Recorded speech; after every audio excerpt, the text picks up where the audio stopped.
All right, welcome to this issue of Delayed Offside. If you've been paying attention lately, you'll notice that every week our numbers are different and our style is a little bit different, and I think that's perfectly fine.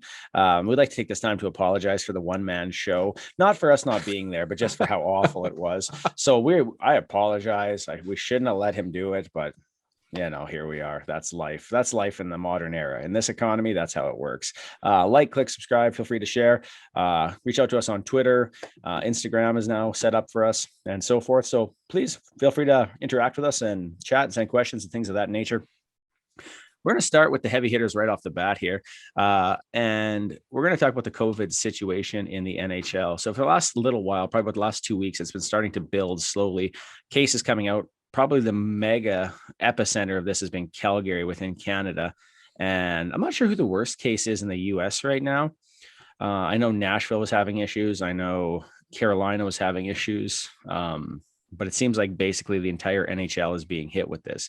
Games are being canceled or postponed. I guess postponed more than canceled. Yeah. Rescheduled. In Canada, this has kind of come to a head here in the last little bit. Montreal, because of health mandates, is no longer playing in front of an audience. So it's basically back to the bubble of last year. Arena. Yep. Empty arena again, which honestly probably won't hurt the Montreal Canadiens because they're like, nobody wants to really watch them right now as it is. Ontario's stuck to half capacity. And I got to wonder how that works if you've bought your ticket. You know what I mean? Like, is it like a roulette? So if you buy a ticket and I buy a ticket and they go to half capacity? That's a good question. Which gets to go? You battle to the death. It's like the Joker thing with the broken pool cube. It's like, go for it. Are you going to do that for an Ottawa Senators game? Really? Well, maybe not. No.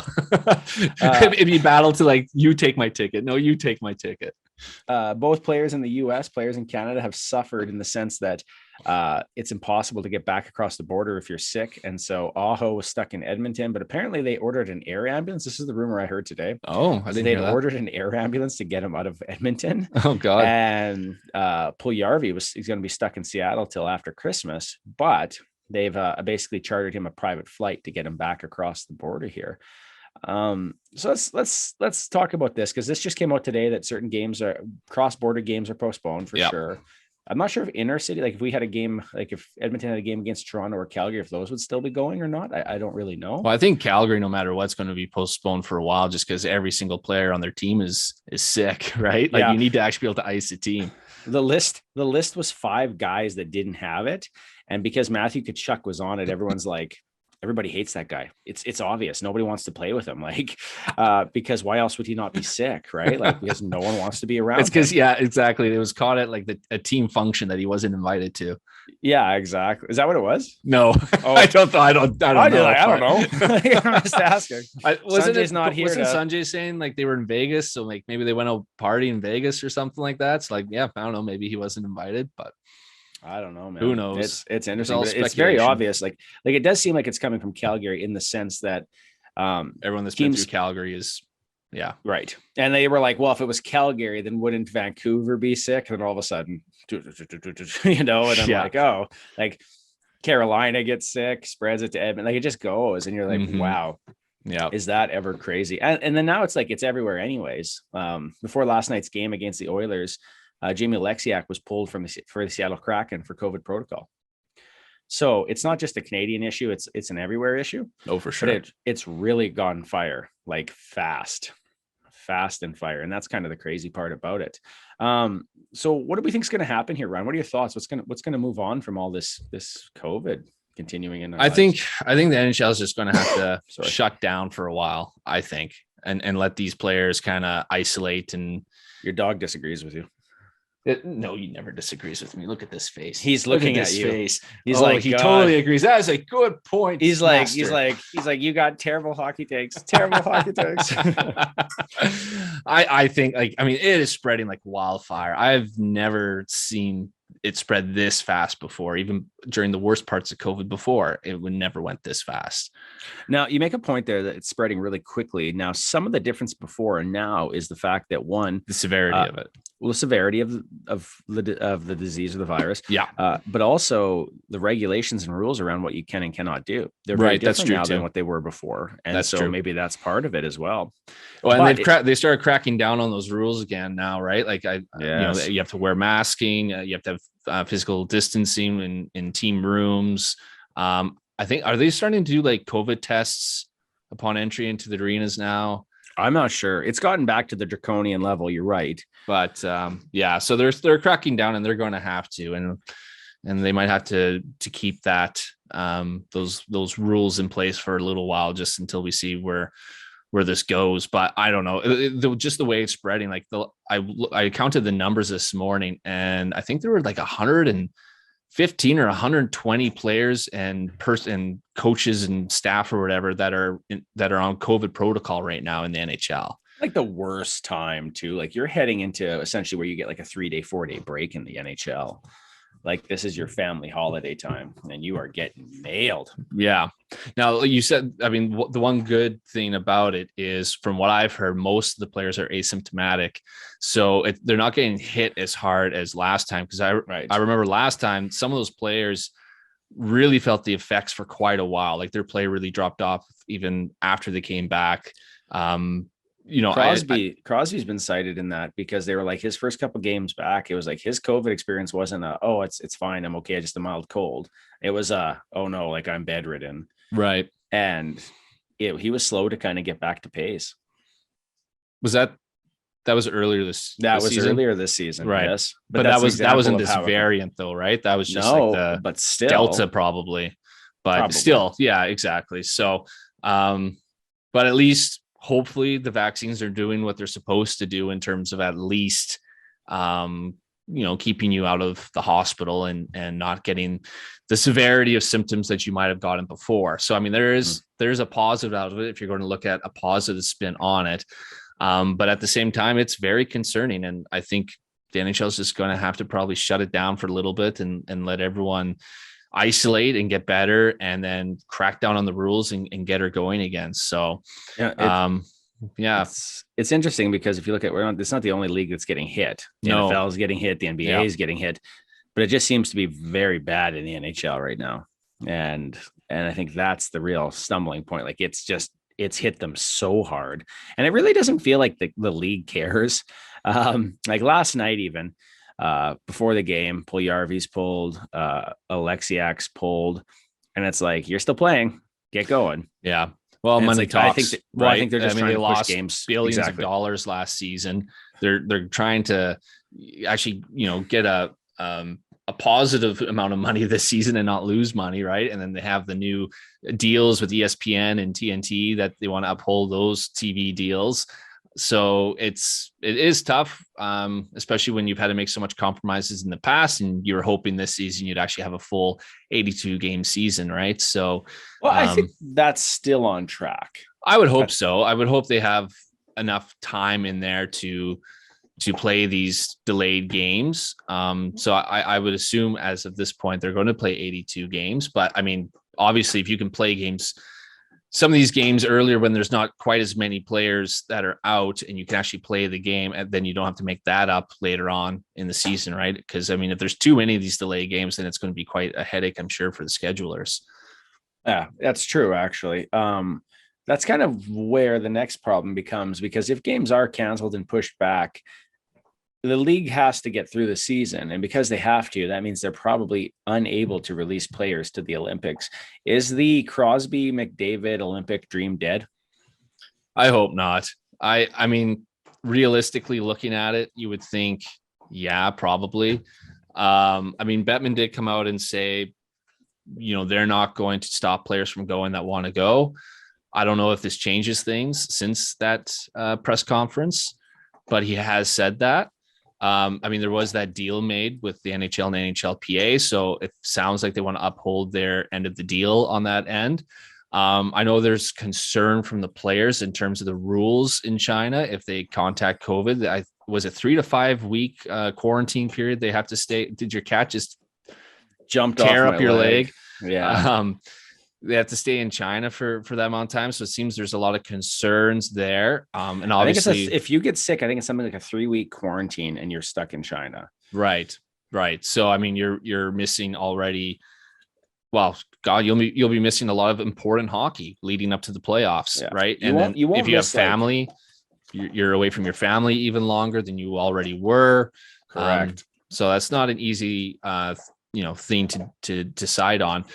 Chris Johnson on his new podcast was talking about it. And from what he's heard, it sounds like there's still like the NHLPA reached out to all the players on their lawn list or on the Olympic lawn list and got a sense as to what players were thinking. And it still seemed like there was a majority were wanting to still go.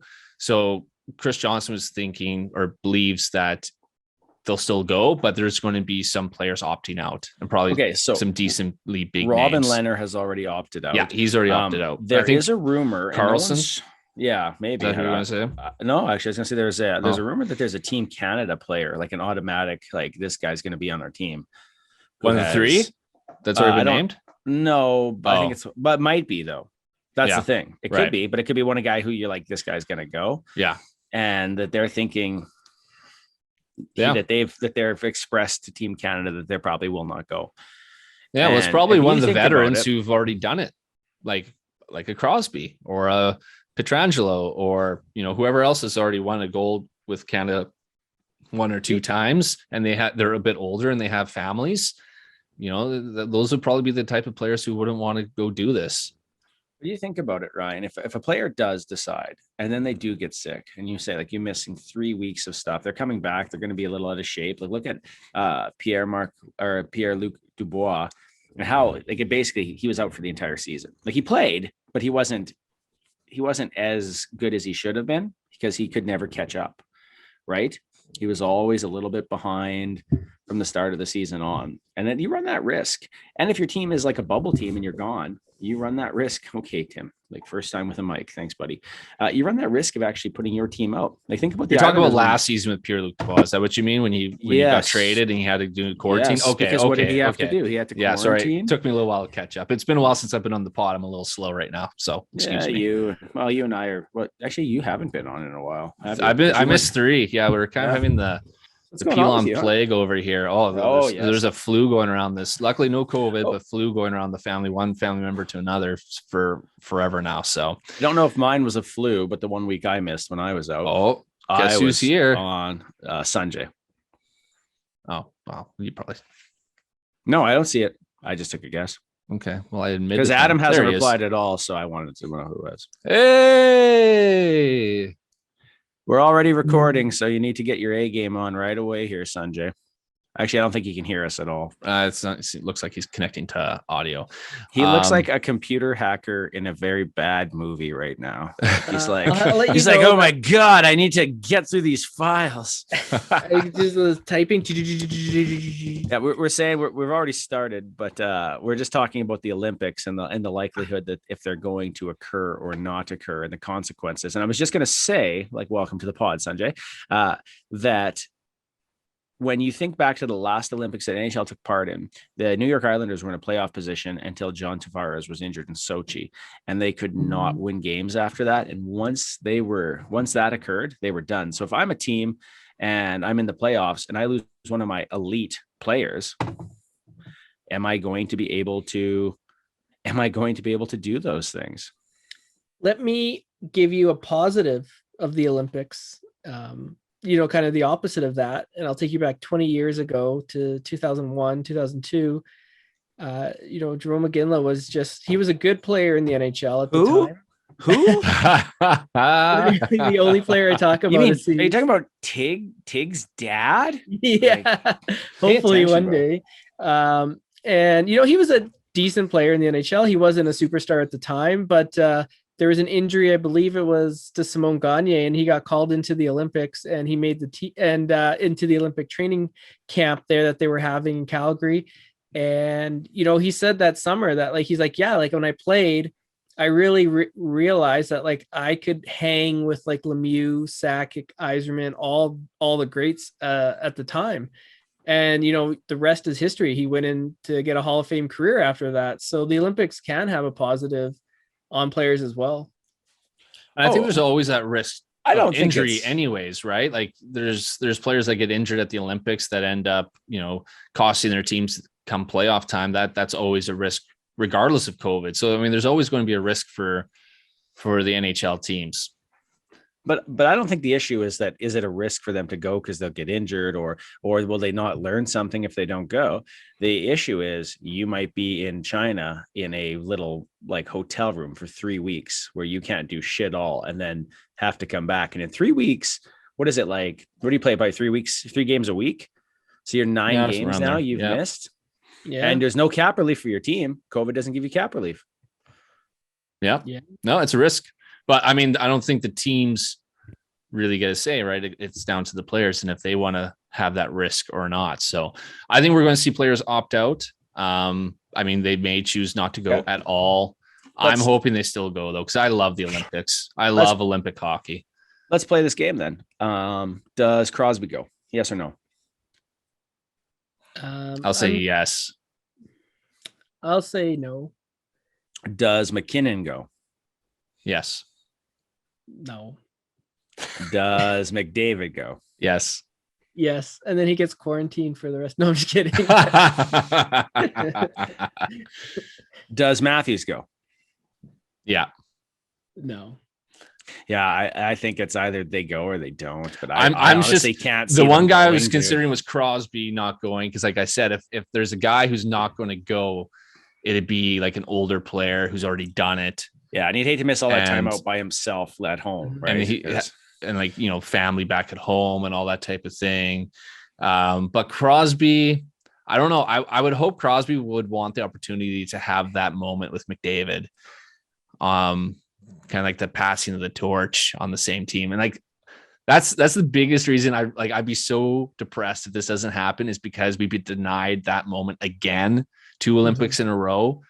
Maybe it would happen in 4 years, but Crosby would be 38. So, I mean, he's already not the Crosby of old. 38, he would not be even close to the Crosby he is now. So it's just such a missed opportunity. And so I'm still hoping that it happens.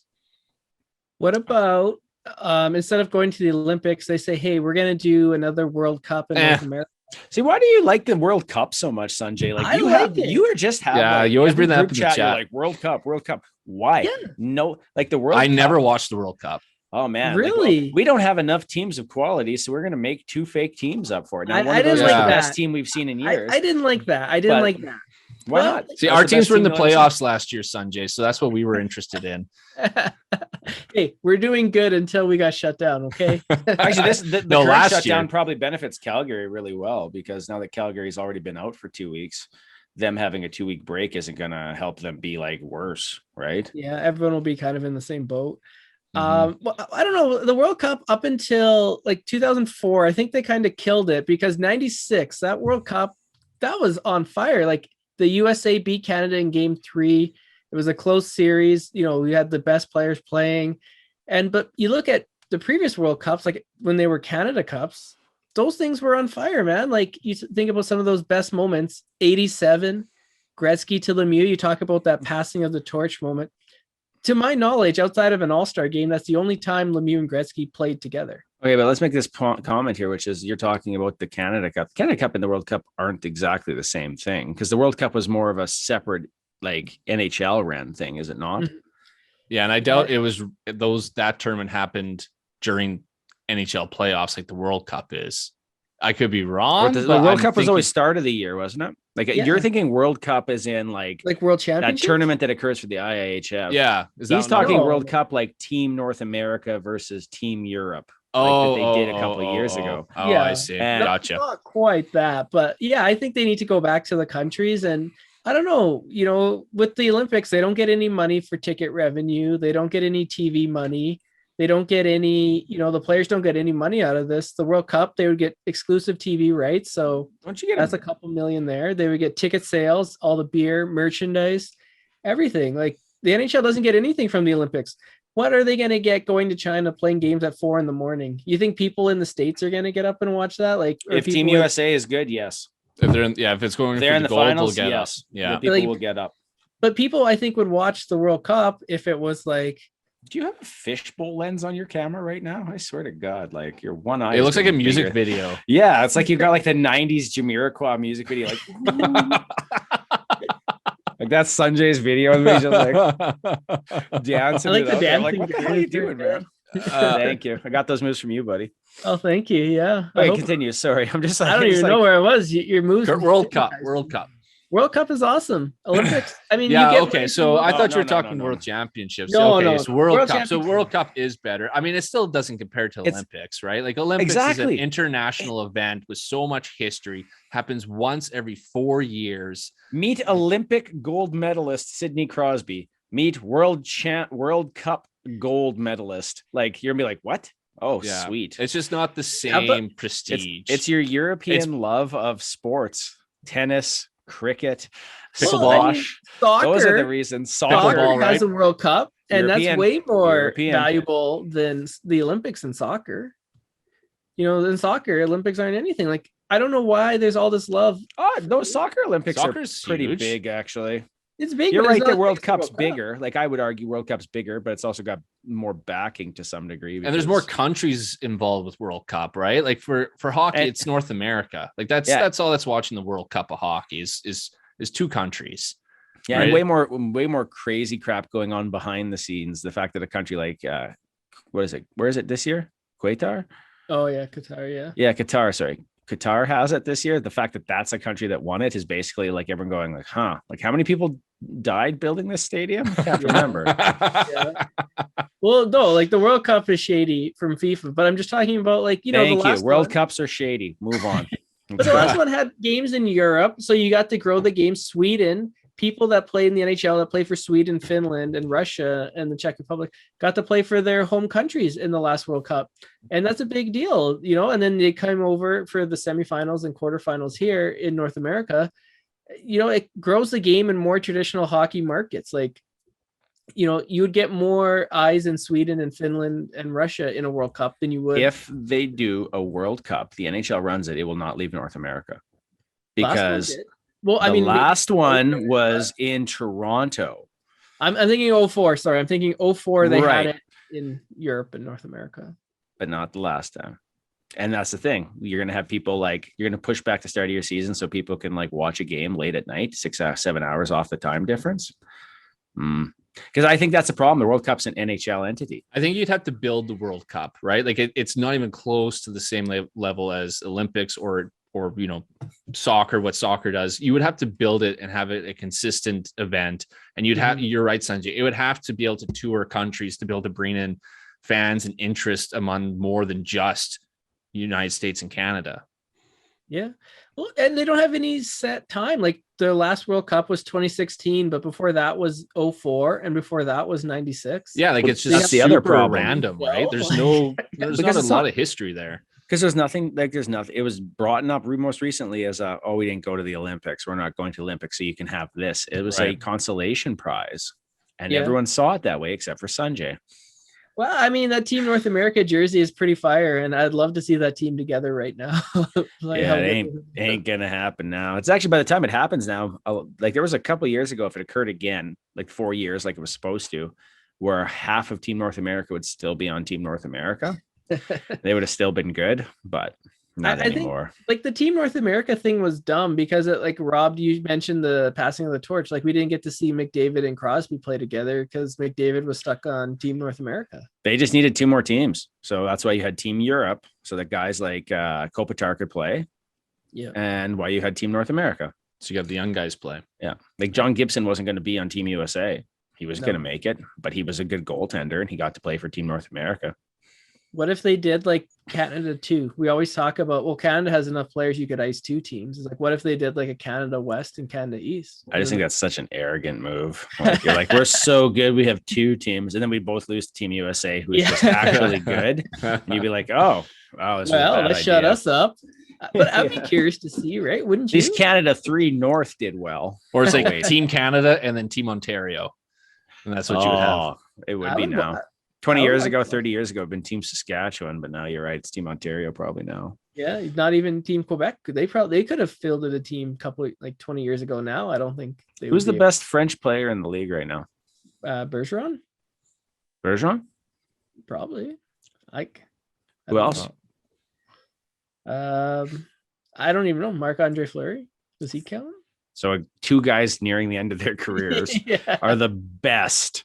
It's just weird because like Quebec has really gone from like a hockey mecca to I don't know what, but I don't think they are anymore. No, I don't think so. Unfortunately, like It's they had crazy. so many. They used to have all the players. best goalies. Yeah. And I guess they now- got Carey Price. No, Carey Price is BC. Yeah. He plays in Montreal, but he's BC. BC. Yeah. boy. yeah. You're right. They used I to have don't the best think- goalies. Besides Fleury, like after him, who's the best French Canadian goalie in the NHL right now? I don't even I don't know the know. other. Yeah, don't I know can't think of another any French Canadian goalie. goalies. I 'Cause mean, they had Waugh, Excuse me. Berder, and then Wow, this is dead air right here. yeah. Basically, any really goalie who helping played your for the viewership Montreal in Quebec. Canadiens for years. But it's Like, crazy. thank God how this isn't in French. These idiots. yeah, some guy in Quebec is drinking his beer and just like shaking his head, and he's like, "You forgot about these players." And we're like, "Who else?" Yeah. But then one of the big talks is like the Montreal Canadiens are like, we don't have Quebec players. I'm like, that many Quebec players. Well, who the hell is there anymore, man? I'm sure there's some that we're just forgetting that like. Oh, 100%. Yeah. We'll look back and be like, oh, geez, how could we forget? I don't know. Yeah, Like- but off the top of my head, I don't know, Pierre-Luc Dubois. He's probably just got a French name. He's probably from like I have no northern idea where he's Ontario. from. I'm just Let trying me to think look of it like guys with French names. Let me look it up. All right. Well, that's a nice jersey while you're looking it up. Is that Mine? yeah. Yeah, I got this from the same place that you get your jerseys, except I'm 1 month shy a year it took to get it back. Without saying you their finally name. got it back, eh? Yeah, I thought I was never going to see it again, to be honest with you. But Oh, that's the Thank privilege of living in the same city as the guy. no, that's the privilege of your brother having his phone number and texting him every week. That's the privilege. Showing up at You his living place. in the same city had not guaranteed you a single jersey until your brother started sending him messages every week. Yeah. Well, sometimes you need your older brother to fight your battles. Well, he already told me, he's like, just send me your jerseys next time. Yeah. I'm like, okay. All right, here's some players for you. Okay. From Quebec. Active players born in Quebec. Okay. Patrice Bergeron, Mm-hmm. Paul Stastny, Oh yeah. Old. David Perron, Yeah. Okay. Christopher Letang, Oh yeah, Latanger. Yeah. Jonathan Huberdeau, Oh, Really? yeah, he's a big one. Yeah. How can we forget him? Derek, because he plays for Florida, Derek Brassard, Matthew Perreault, Mark Edmund Vlasic, Jonathan Marchessault, Jonathan Drouin, Philip Drouin. Deneau, Anthony Declaire, Alex Chasson, Anthony Mantha, Pierre-Luc Dubois, and Oh, Yanni so they have Gourde. some solid players. I That's never not knew a bad one. Huberdeau was a French name. There you David go. Savard, Thomas Chabot, Anthony Bolivier, Marco Scandella, Samuel about- Girard. What about goalies? Oh, Yeah. Girard. Oh, he's good. Let me search position here, and that way I can flip it up. Yeah. Okay, 'cause, so like, they got some decent players out of Quebec. Actually, it won't let me. they would have a search by solid team. I would be position. interested. Fleury, Bernier. Oh yeah, Bernie. Those That's are your it. 2 active Quebec goaltenders in the league That- right now. That's it. Yep. Wow, Yeah, that's crazy. it's fallen. You think of all hard. those great Montreal Canadian goalies of the past, Jacques Yeah. Plante, and It says active players, whether it's true or not. It's from Quant Hockey, whatever Oh, the hell. Quan that Hockey's is. good. Yeah, I use him quite a bit, so I would trust him. Do you guys? This is going off topic, but do you guys remember the '94 during the lockout? There was the NHLPA tournament, No. and it was like they had like Team Western Canada. It was Team Quebec, Team Ontario, Team USA, and they would play like 4-on-4 mini tournaments during the lockout. And it was like, I I think- vaguely remember that actually. yeah, that was Vaguely, cool. I never watched it, but for some reason I kind of remember that. Yeah, I do was- not, to be honest with Who you. won that? Like Sakic was on the Team West. I think Fleury. I think Gilmore was Team West, and I think Grant Fuhr was the goalie. Quebec. I think Ontario won it. I may be mistaken, but or maybe Team USA won. But I don't know. I think that was pretty cool. You know, just a neat idea. Just check it out. It could have been something that. I Do don't you know. guys? Sorry. No, do you guys think the season's going to get just like shut down? I think they're going to, like, in the next few days, just say, okay, we're done until after Christmas, at least. I think it's going to happen. I think so too. Yeah, unfortunately, I just don't see how, with everything going on, how you could have like 10 to 20,000 people in an arena, and how a city would allow that going forward. You know, Well, Canadian city, maybe not, but I'll tell you, Florida's wide Yeah, open. Florida baby. could care less. shut down. Yeah. So They'll A still be Canadian just city partying. being outside of honest. Alberta would say no, but Yeah. Alberta would say yeah, probably. I just don't see it. I just don't see it. Unfortunately, unfortunately, I just don't see it. Maybe they'll go back to the bubble with Canadian teams, or I don't know what switch they're the gonna. league mid halfway back to the Okay, so North Division. I heard that Jeez. rumor about. Well, I think Is it's it a just because of the rumor or cross. just an easy guess? I think it's just like something someone threw out there, right? Because of the cross border and how that's been shut down. Is the Canadian division coming back? No, it won't be back this year. No, I don't see how they could do. I don't think it'll ever be back. Actually, they could won't. have kept it if they wanted to, and they chose not to. Yeah, I mean, I'm a little disappointed that the 1 year Calgary was really bad. We had the all Canadian division, and then they're back to being good, and there's no all Canadian division. But we'd probably just hear about how like all the Canadian division sucks still. They'd be like, "Oh, these guys suck." Is Toronto and Calgary and Edmonton really that good, or is it the Canadian division? I got into an argument over there was some stat pointed out like how all the Canadian teams from the Canadian division were basically sitting in pretty, except for Ottawa and Vancouver at one point. And someone was like, I was like, oh, I thought the division sucks. And someone was like, they did. And this was a friend of mine. But when you go through it and you look at it, the worst, like there was other divisions that had more terrible teams in it than the Canadian division. Oh, yeah. And if they had switched it across, like back to the old way, other teams would have made it. That got Calgary would have made the playoffs in the Pacific, but they couldn't in the Canadian division. Oh yeah. Which I can't remember the name of the division, but the one like I think it was like Colorado and Vegas were in the same division. Is that correct? And they just feasted on those bottom teams. Like there was basically the California teams that they were playing, and they were awful. That was the worst division. They had two elite teams in that division, but they just feasted on the worst of the league. So no, it's true. It's absolutely true. Let's move on to the other big news that came out this week, which was a shocking move that Coach Paul Maurice of the Winnipeg Jets resigned from his position. He wasn't fired. He wasn't asked to quit. He wasn't asked to step down. He made a conscious decision to say, my time here is done. I am stepping down, and that the team just needs a different voice. Not that they have bad relationships, not that they're fighting, that the team needs a different voice. So do you think that he's right? And what do you think about the way he left, and what's his legacy in Winnipeg? I think he is right. I think, he's been there for 9 years, and he had a solid run. He had that team almost getting to the cup final that 1 year. It was at 2018, I believe. So, he did well, but, at the same time, it's just been it's felt kind of stagnant. And I think after a while, like he said, like, it's not like I lost the room or, they stopped listening to me, but sometimes you just need a new voice. And I think especially after 9 years, you kind of just get comfortable. And sometimes you need to be uncomfortable to play your best. And I think, just getting someone new in that room, a new voice, is just going to give that locker room a bit of a jolt, because you look at the team, not that necessarily I think, I'm not too impressed with their back end, but you look at the names up front, you would think they're a much more potent offensive team than they really are. And they've been bad defensively for quite a while. Even when they had the big guys at the back, you look at their defensive statistics back then, it still wasn't, all worldly or anything like that. This is a team that's basically for a long time relied on a really good goaltender and good special teams. And anytime those special teams fails, the team doesn't do as well. And right now their penalty kill is crap. So, they've been in a bit of a free fall after that Oilers series where everyone was talking about how, they're the best team in Canada. And then all of a sudden they just kind of dropped off here. So I think he's right. I think they need a new voice, a new system, something to get this team to wake up a bit. So Paul Maurice was the longest serving coach outside of John Cooper. John Cooper has 2 Stanley Cup rings. Paul Maurice has 0 and a Western Finals appearance. That's it. And that, I'm not to slag on him, but that's a long time to have a coach without having anything rewarded to you for it. But a lot of things have become interesting in this last little bit. Like I had a buddy who's a Winnipeg Jets fan. That's his team. And he's not invested. Like if the team sucks, he's like, yeah, they suck. If they're great, he's like, yeah, they're playing well.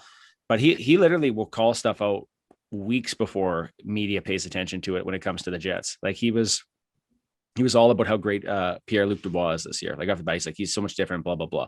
But his thing he's been riding the longest, which I finally heard somebody else say, was Mark Scheifele is terrible defensively. Oh, yeah. That he is a terrible defensive player.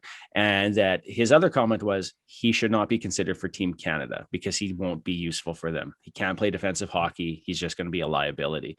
And Wheeler's another player that kind of fits into that mold where he has certain attributes that are great, but all around there's some huge deficits there, specifically in that defensive game as well. And him and Scheifele are always together, but it seems like that line, for as much as it scores, coughs up a lot of goals. And when you talk about the defense, I thought their defense looked way better this year on paper versus last year. It looked better, yeah. But Hellebuck hasn't looked as good. They're still missing a true number one defenseman. Like Josh Morris, he's good. I don't think he's a stud number one D man. And if you don't have a number one D man, it's pretty tough. There are less number one D men in the league than teams. Yeah, no, that's fair. You can have a guy on your team play your number one minutes. Doesn't make him a number one. There's D-man. a couple teams with, I would argue, 2 number ones. Okay. Vegas. Who are they? Shea Theodore and Alex Pietrangelo. Have you seen Pietrangelo this year? Have you looked at his numbers? He's not playing like a number one. But even then, if you have 2 of them, okay. So but one team has 2. Like how many teams don't have any? I say Calgary doesn't have one. I don't think Calgary does either. No, I don't think so. I think a lot of people aren't convinced Darnell Nurse is one. I think he is, but I don't think other people think he is. I think he's on the cusp. I think he's grown into one. Vancouver is growing into one. Yeah. Yeah. They want Hughes to be it, but he's not there yet. Ottawa doesn't have one. Right. But some of those teams you're talking about are rebuilding teams. Well, right. Okay. But look at other teams. You cannot tell me that there's 32 number one defensemen. No, I never said that there were 32. Then why are we arguing? Because you what's your point? No, because you're literally like, well, some teams have 2, but that doesn't mean but this is a team that numerous sportscasters have argued is the best team in Canada. I've heard Jeff Merrick say it a number of times. This is the best team in Canada, and I've looked at their they have the most depth up front. Yes. And their goaltender is top. But even then, for a team that has the most depth up front and is supposed to be like super powerful offensively, you would think they would be statistically in the top 10 in terms of goals for at 5-on-5, but they're not. But they've been terrible lately. Yeah. Like you said, power play has been terrible. PK has been terrible. The top line has been terrible. But does a coach, is that going to change that? Or is the problem the players? Well, I think change it. Look at Vancouver. They were all terrible, and now they're not.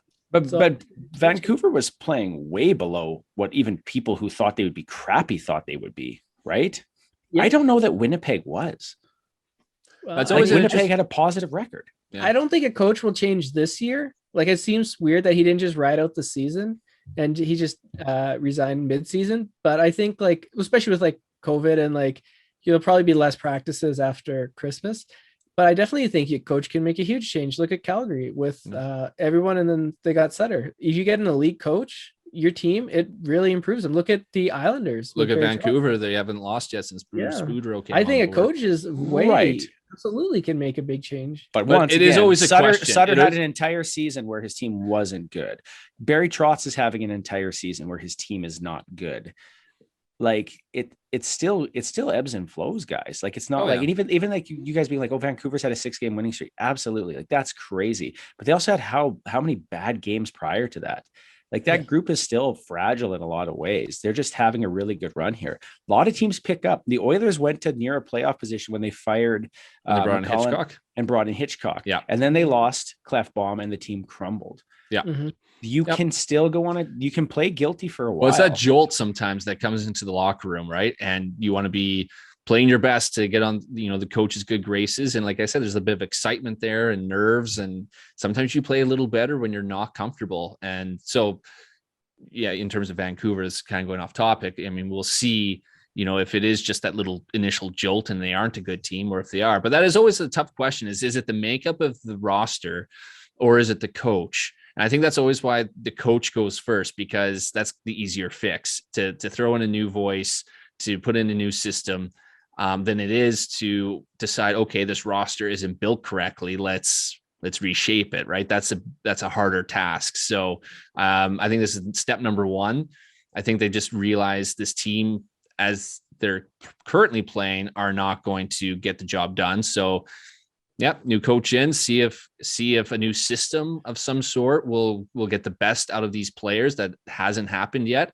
And then if not, then it is maybe the makeup of the team, and then that falls on Shovel Day off. But I do want to make the comment, which is this wasn't recognized by the league or the Jets. This was recognized by Paul Maurice himself. No one else was saying, I need a new coach, blah, blah, blah. It was him. Oddly enough, unless he saw it coming and he wanted to step down instead of get fired. You never know. Maybe. But like, he gets paid. He gets paid if he gets fired. I don't think he gets paid if he resigns. That's true. And the thing I think though is like, Paul Maurice went out with like this like tip of the cap. Yeah. See you fellas. It was very classy. Everyone's like, what a great bastard. And he's going to get coaching again. Yeah. Because like, he's just so likable. Yeah. Like he's absolutely like left on a power note. Like I got to think he gets back in somewhere quick. Oh, absolutely. I was just taking a look at the Winnipeg draft picks for the last 7 years. They've only had 2 players playing on their team that scored more than 50 career goals. So, and they are. I got to check. Ehlers was one, and the other one was Kyle Connor. Yeah. And those were like high picks. Well, actually, Connor was late. Connor was 17. Round. He was 17. Ehlers was 9. So, but besides that, like, their drafting hasn't been that good. And for a team small market team, they're not going to get a lot of free agents that are like, yes, I'm going to choose Winnipeg as my. So they really have to put all their money in drafting. And the last 7 years, it hasn't been. Or make a fantastic trade of some sort. But yeah, exactly right. They have done good with trades. Would you say they won the Line trade? Like when they got rid of? Would you say Columbus has? I say no one won. Exactly, but I mean, Dubois been good this year for them. Yeah, he's one of their best players. Doing good. Is he injured? No, he's now? a family passing or something. Oh, really? I thought somebody passed. He had a great start to the season. I haven't really been following Columbus, but I know at the start of the season there was talk about both these players have really picked up, and Laine was doing really well as well. But I don't know if his play just dropped off or if he got injured. I can't remember, but you knew that Torts and Laine were they were not made for each other. You know, and you're talking about coaching. You think about Paul Maurice's usage of players, right? So you had Patrick Laine on your team who probably could score 50 goals one day if you utilize correctly. But you had him never playing with that top line. So it's an interesting call in that aspect. You're choosing Wheeler over Laine. That's an interesting call too. I know Wheeler's very talented and everything, but I mean, he's not the goal or the sniper that Laine is. Yeah, it's just interesting usage of players. You're right, and Paul Maurice was very loyal to those players, very loyal. Like he does not divert from it, which is one of the complaints people have. Is like. But even Laine complained about it early on. Remember, he put out a thing in Finnish about him having to play with who's the guy that got injured? He won the game, the outdoor game against Calgary, scored the goal. Brian Little. Yeah. Brian Little. Yeah. And he was like, Brian Little's my center. Yeah. It's like Brian Little. That's probably how Brian Little felt too. Yeah. But I mean, it's just kind of interesting, I was surprised. And it is crazy how quickly it's turned around because, like I said, after that little 2-game mini series against Edmonton, they were flying high. They were top 10 in the league, and everyone was singing their praises. And like you look at last season, they were third in the Canadian division, and were fighting for that top spot for most of the season too. So they've really all of a sudden just had a free fall here. Yeah, I was honestly shocked how easily Montreal beat him in the playoffs. Like going into that series, I was pretty sure if you go back and rewatch the tape, I was like all in on Winnipeg winning that. And they kind of just went out without any pushback. And even in that Calgary series 2 years ago, again, I think the Oilers lulled them into a sense of entitlement or something where, you know what? That was so easy. All we have to do is put in a 60% effort and we'll win the series, no problem. You count extra periods in that series and go. But I won't take crap from a guy whose team blew a 3-1 lead. That is the San Jose Didn't Sharks. Didn't get swept. Yeah, but it's worse. Yours is worse, dude. It's more you literally could have won it. Exactly. No, it is. If it's more because at least we won 3 games. If it's more embarrassing, it's worse, Ryan. Like that's exactly. I've been on the end of both. And I would say, you know what? I'm sorry to agree with Baron, but being up 3-1, like it you can hurt buy more shirts when you're not even It in. hurts Like when more. Calgary wasn't in the series to Colorado, okay, you lose. You're like, we weren't the better team. But when you're up 3-1, like I remember Flames losing to the Sharks where they beat the Sharks one game like 10-2, and they're up 3-1 in the series and ended up losing. Like that hurt. That one hurt because I still think Hurts about more. like, man, you can watch Ryan blink But- as he takes the hits from us. Yeah. He's like, I hate you guys. Oh, take this moment to like, click, subscribe so that I don't get an email from Ryan after the show. Please, thank you. But you know what We also would got hurt another more 500 is Maple Leafs losing in hate Game watches. 7 of the Stanley Cup Final than the first round. Oh, Is trust that me, I've done worse? both, and it You're- sucks. it You're hurts just like more. that. You're just like that little kid that fell and someone laughed at you, and now you're pushing kids. Like you're just a bully. Like you're not going to bully us because your team did bad, but I won't take lecture from you on it. You know I'm what? just saying yours would is more rather- embarrassing. I would rather lose Game 7 of a Cup final than not make a Cup final in my lifetime. Right? Exactly. Like- Exactly. Why don't you show us your Eastern Conference champions hat? Because I got How one. many I got a banners? Western Conference The one. Kings of the North hat. The Yeah. shirt that came out after the Yeah, division win. sure. Yeah. You made You guys in your raise a basement. banner? Yeah, no doubt. They Did should you have. raise a North Yeah. Division championship? You banner? should have. Why not? Right, I would. You won don't- the I don't see division. why people That was the don't. first Like, time they won the division since like what was it, 99 or something. people make Wow. fun of like teams for doing that, but you go to like the old stadiums, those banners exist. Yeah. Smythe division winner, like Yeah. Yeah, hat-trick Calgary division raised a winner. banner for It's- winning the Pacific. You Years, should. like 2 You years ago, should. yeah. You play more games during the regular season. In some ways, it's I don't want to say it's better than winning the cup. Don't- It's don't- not, don't- but Did you it's s- but don't you, finish you that need sentence. more consistency in order All to right, actually you're win wrong. a It's fine. President's Trophy or a Just- division's title. Stop. all right? Stop digging Nope. stop digging the hole. We're done. We're trying to move on here. Adam just said he had a You need coworker stop consistency by. over an 82 game season. Okay, as compared Sanjay, since to- you're a voice of reason here, we're gonna switch over to the next big event that is the sense COVID's really killing hockey. This actually might be a blessing in disguise for one thing only: the World Juniors. Yeah. Taking place in Alberta, which rolled back its Christmas Best its Christmas restrictions ever. as Christmas is approaching, as things are getting worse everywhere. So the World Juniors are going to go no matter what. 100%. But what's interesting about this is they're not going to have anything to compete against. Like if hockey shut down, World Juniors are going to get like all the attention here. So we're going to focus on this for this little bit here is who are you excited to see this year in the World Juniors? And what are your thoughts on the team? Like who's gonna win this year? All right, I'm gonna say Team USA, Matthew Coronado, Calgary Flames draft pick, first round. This guy, that has to be the reason. Okay. yeah, 100%. I remember getting up to watch Johnny Gaudreau play in the World Juniors against Canada and cheering for him over Canada. I'm sorry, but That's terrible. I like Leon Draisaitl. I don't cheer for him over Canada. Exactly. well, here's the thing. Time out. You know, the Flames play an 82 game schedule, whereas the Canadians only play like a 16 game schedule. So and you gotta like factor. Oh, I forgot to mute my mic. Hold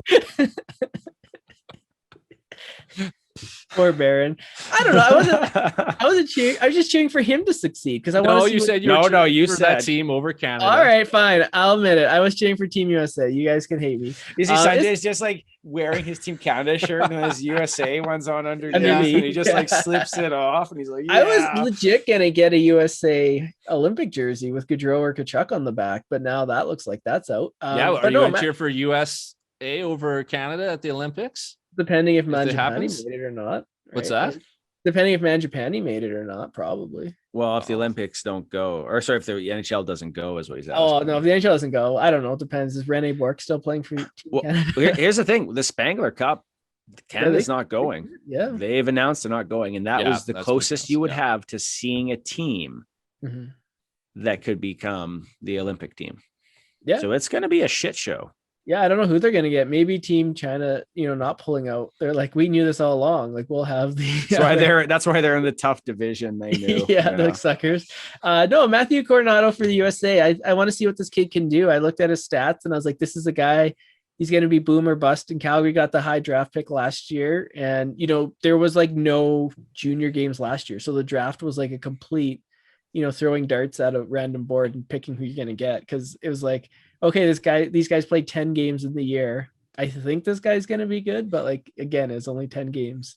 So seeing him, I want to see how he does against Team Canada. I don't really know too much about Team Canada.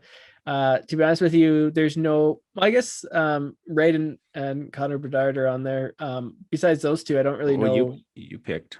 You said your guy. Okay. So all right. If you're gonna be a stickler for the rules, then I'm excited to watch my home team, USA. Okay. When I sing the Star Spangled Your hometown USA. That's what you're excited to see. Yeah. Okay. Okay, Ryan, who are you excited to see? So can I only pick one guy? Is that the rule, Baron? Well, I think because what says like who are you excited to see? It's easier to talk about 7 guys you're going to be excited to see. All right, like, it's still juniors. Who do I pick? Well, there are a couple of Leaf defensemen on Finland I'm excited to see, but if I had to pick one, I'm going to go Connor Bedard. Granted exceptional status. Not too many players get that exceptional status. And he plays for our hometown Regina Pats, and I have yet to see him play in person. Yeah, sorry that the tickets I gave you. I'm not going to complain about free tickets. He literally went to Team Canada that day. So. I was sitting there. I was like, "Where's Bedard? Where's Bedard?" I was like, "Shit, he left." So I haven't seen him yet live play. I will see him this year. Baron, you can probably talk a little bit more about how awesome he is, but I'm excited to see what he can do at these World Juniors. So if I had to pick one guy, that's it. My guy would be the same as Ryan, specifically for the fact that he'll actually get to play with good wingers, or he'll be a winger and he'll have good centers. Right now, Bedard's alone on an island on the Pats. Like, he's with 2 players that are good, but they're not good like exceptional players usually get to play with. Right. And so because of that, he's really having to drag a lot of the team through things. Whereas on Team Canada, he won't have to. Now they do a game against CIS All-Stars, I think it was what it is. And usually that's a game against growing men like 24, 25. So these guys lean on you, and Bedard lit them up. Like he had a crap ton of points. I think he had like 5 points in the one game or something like that. So Bedard's really exceptionally skilled. He's supposed to be somewhere between McDavid and Matthews in terms of where he's at. At least that's how they talk about him. Somebody did a chart of players, and he was the highest for a junior player since they've tracked it. I can't remember what it was. I think I shared it to the group. I can't remember. So I think seeing him as he's gotten older, higher than McDavid when he was in. Yeah, at that age. Yeah. Really? Yeah. Wow. But the thing, and I mean, whatever, that's a model, and everyone's models are different. Right. But it's interesting to see. And I do think what's going to be really interesting is when he has good players to play with, I think you're going to see him really shine. Right. He's not going to have to drag himself with 2 guys on him to the net and try to pop a puck over a dude. Well, as he gets older too, and grows and gets bigger and stronger and faster as well. Right. Cause he's 16. Is that what he is? So like who's playing against 19-year-olds 19-year-olds. You can have a couple 20-year-olds too in the juniors, right? So you get playing 2 guys 20-year-olds, like holy crap! Like I couldn't imagine playing against guys 4 years older than me. When I was 16. Yeah, exactly. Who's his NHL comparable? Like, it's between McDavid and Matthews. So like his style is like that? No, like he's got wicked speed, like McDavid does, but that he's also got a shot that's much more like McDavid doesn't have a shot, right? Like that's the truth. Like he'll do stuff, he'll score goals, and he can score, but he doesn't have like that Ovechkin style shot, or even Draisaitl style shot, or Matthews style shot. But I think the thing is Bedard might not either, but he has a much better shot than McDavid did. So it's interesting. I'm curious about that. I think another option would be Shane. Was it right? Right. Yeah. Because he's supposed to be about him too. He's supposed to be the top guy this year, I think, isn't he? Well, he got exceptional status too, didn't he? I believe. Yeah, I think last year. Yes. Last year something. Yeah, I think he had exceptional status as well.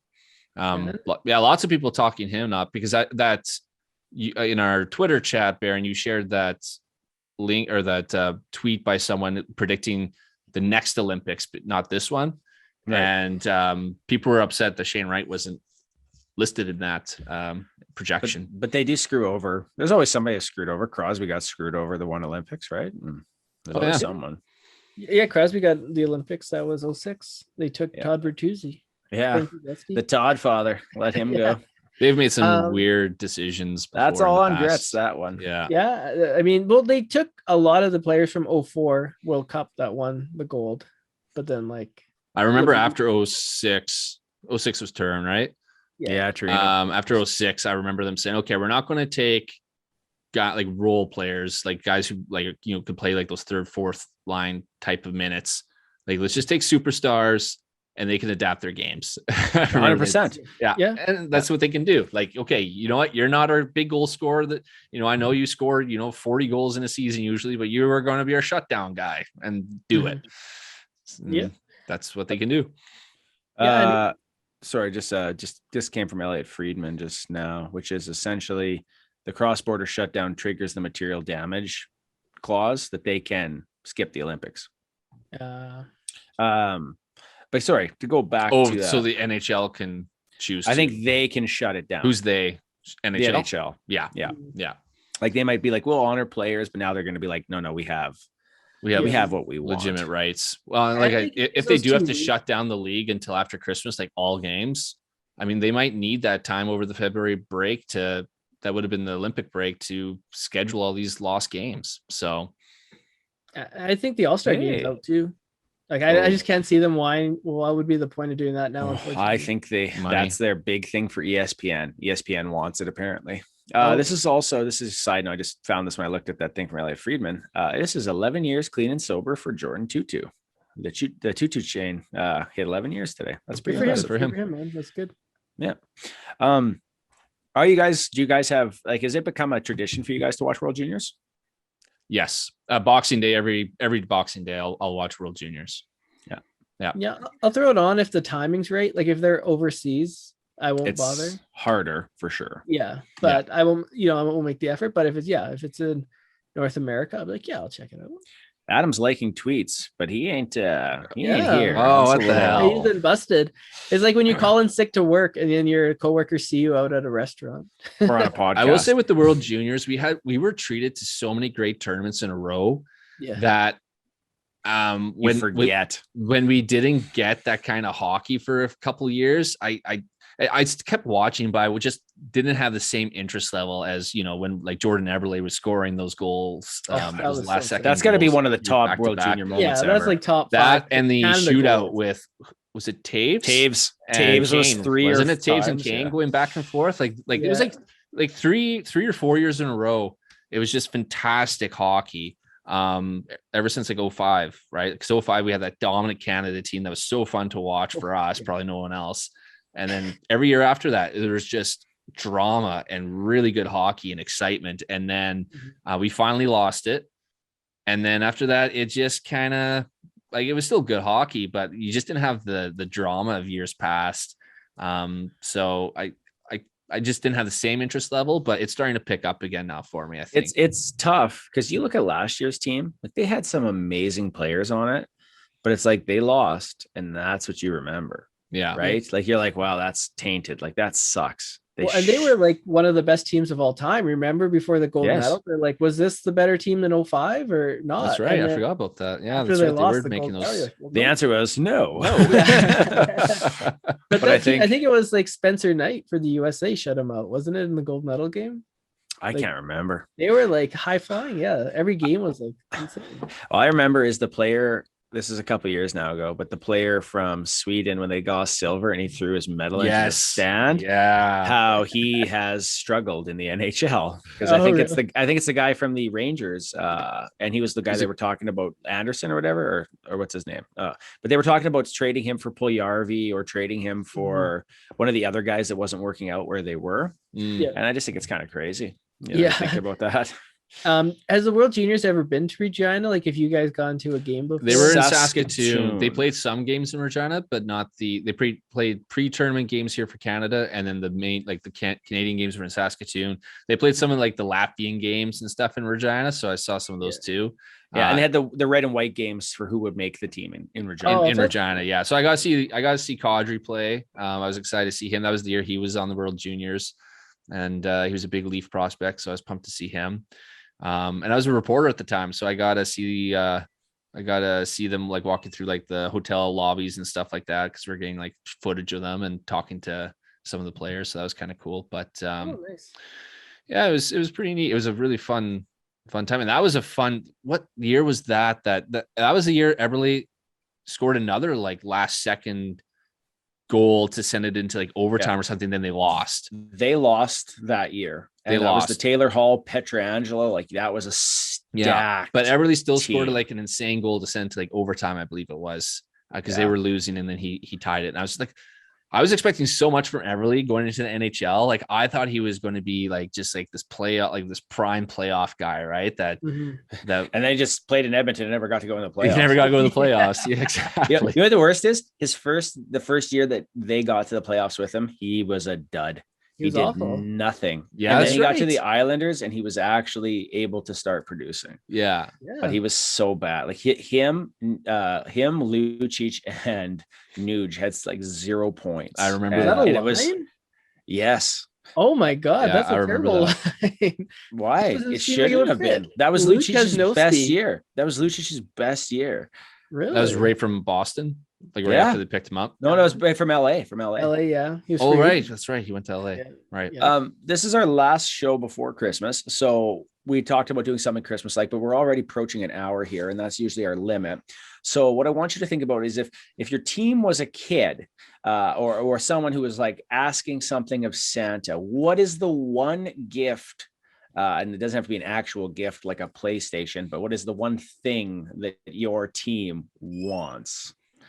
If I could gift the Toronto Maple Leafs anything, I would gift them the Justin Hall from last year and replace him with this older model, because that's a great gift. That's a good answer. I don't know what's happened to Justin Hall. I knew he was always carried by Jake Muzzin, but he held his own on that line. And that was a great shutdown pair for them for a year and a half whenever they got put together. And this season, I just don't know what's happened to him. He's just not reliable. And it's an issue on the back end for the Leafs. So if I could gift anything, maybe the Justin Hall from last year, or just another top 4 defenseman to replace him.